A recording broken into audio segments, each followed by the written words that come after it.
तेजी से फैल रहा है और इस वायरस का नाम है बर्ड फ्लू। कोरोना वायरस से देश अभी पूरी तरह उबरा भी नहीं है। अभी तो हमने वैक्सीन लगानी शुरू भी नहीं की कि अब 6 राज्यों में बर्ड फ्लू का वायरस फैलने लगा है। कई जगहों पर पक्षियों की मौत हो रही है, कई जगहों पर बहुत बड़ी संख्या में मुर्गियां मर रही हैं और कई जगहों पर विदेश से उड़कर आने वाले प्रवासी पक्षियों की भी जान चली गई है। और बर्ड फ्लू का खतरा कितना बड़ा है और किन किन राज्यों में है, उसे हम आपको भारत के नक्शे के जरिए समझा रहे हैं।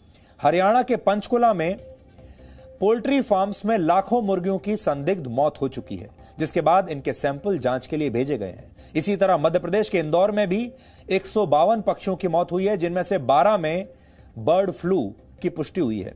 मध्य प्रदेश के मंदसौर में एक हफ्ते में 250 पक्षियों की मौत हुई है और इनमें से भी 4 में बर्ड फ्लू की पुष्टि हुई है। हिमाचल प्रदेश के धर्मशाला में 2300 से ज्यादा प्रवासी पक्षियों की मौत हो चुकी है और केरल में 12,000 बत्तखों की मौत हो गई और केरल सरकार ने 40,000 पक्षियों को मार देने के आदेश दिए हैं।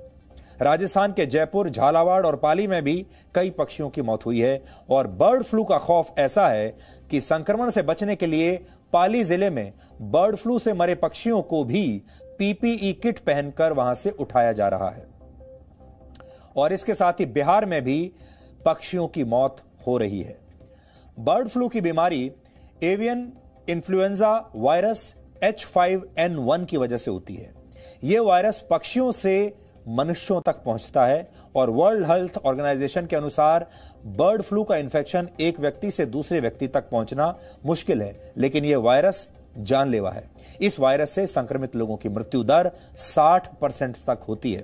पूरी दुनिया में एक साल के अंदर कोरोना वायरस से 18,64,000 लोगों की मृत्यु हुई और इस वक्त कोरोना की मृत्यु दर है करीब 3%। सोचिए, सिर्फ 3%। लेकिन बर्ड फ्लू से संक्रमित मरीजों की मृत्यु दर 60% है। सोचिए, कोरोना से 3% और बर्ड फ्लू से 60% मृत्यु दर। इसका मतलब है कि कोरोना वायरस के मुकाबले बर्ड फ्लू इंसानों के लिए कहीं ज्यादा खतरनाक है। बर्ड फ्लू से मरीजों की मृत्यु दर कोरोना के मुकाबले 20 गुना ज्यादा है, इसलिए बचकर रहिए। बर्ड फ्लू से संक्रमित होने के बाद किसी व्यक्ति में इसके लक्षण 2 से 8 दिनों में दिखने लगते हैं और संक्रमण के बाद बुखार आता है, लगातार कफ रहता है, नाक बहती है, सिर दर्द रहता है, गले में सूजन होती है और मांसपेशियों में दर्द रहता है, पेट खराब हो जाता है, पेट में दर्द होता है, सांस लेने में परेशानी होती है और आंखों में भी इंफेक्शन हो सकता है। ये इस बीमारी के लक्षण हैं। कोरोना वायरस की तरह बर्ड फ्लू का वायरस भी बहुत खतरनाक होता है और यह वायरस पक्षियों की तरह इंसानों की भी जान ले सकता है।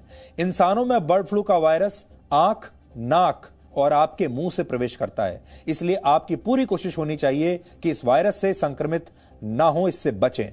आपके मन में 2 इस समय सबसे बड़े सवाल होंगे और वो ये कि आप में से बहुत सारे लोग अंडे खाते होंगे और बहुत सारे लोग चिकन भी खाते होंगे और यही सवाल आपके मन में होगा कि अब आप अंडे खा सकते हैं या नहीं और चिकन खा सकते हैं या नहीं। तो उसका जवाब यह है कि आप अंडे खा सकते हैं, लेकिन जो अंडे आप खा रहे हैं उन्हें आप बहुत अच्छी तरह से उबालिए और या फिर उसे अच्छी तरह से पकाइए, तभी आप खा सकते हैं।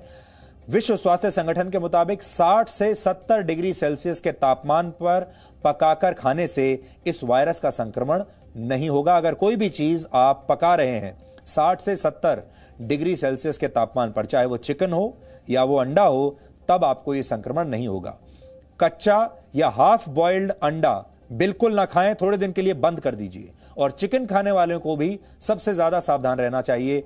अच्छा तो यह होगा कि आप चिकन थोड़े दिन खाने से बचें और अगर आप खाना ही चाहते हैं तो ये पूरी तरीके से इंश्योर कीजिए कि वो जो चिकन आप खा रहे हैं पूरी तरीके से पका हो, क्योंकि कच्चा चिकन अगर रह गया तो ये आपको बीमार कर सकता है, आपकी जान भी ले सकता है।